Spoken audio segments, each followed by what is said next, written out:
Naitwa Chigiri Mnana Mwiye, nimezaliwa wilaya ya Sengerema, kijiji Nyamatongo. Nikiwa na miaka 5 nikaugua. Nikaugua ugonjwa unaitwa polio. Ila wazazi wangu walikuwa hawajui ugonjwa kama ni polio.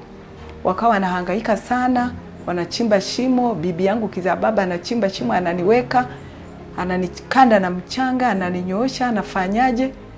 Lakini nikabahatika mwili wote mimi ulikuwa umeugua mwili wote na tetemeka mwili wote. Nikabahatika mwili mwingine ukakaa vizuri, akanipeleka hospitalini Sengerema nikalazwa, nikawa nafungwa pio na nyoshwa, lakini basi haikuwezekana, nikawa nimebakiza mguu mmoja.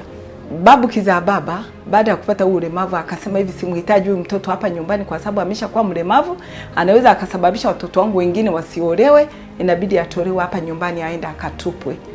Lakini bibi kizaa baba akawa anakataa, anahangaika na mimi, ndiye anachimba hilo shimo ananiweka, anahangaika na mimi, anahangaika na mimi.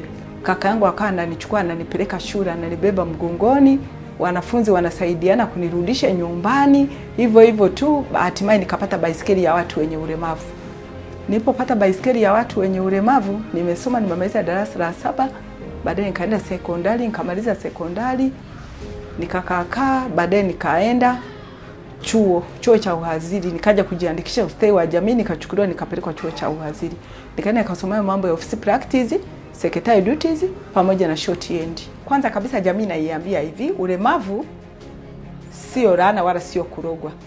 Kwanza kabisa ninasihi jamii, tarehe 24 hadi tarehe 27 mwezi wa 3 2026 ni kampeni hiyo kwa ajili ya chanjo za polio watoto chini ya miaka 10.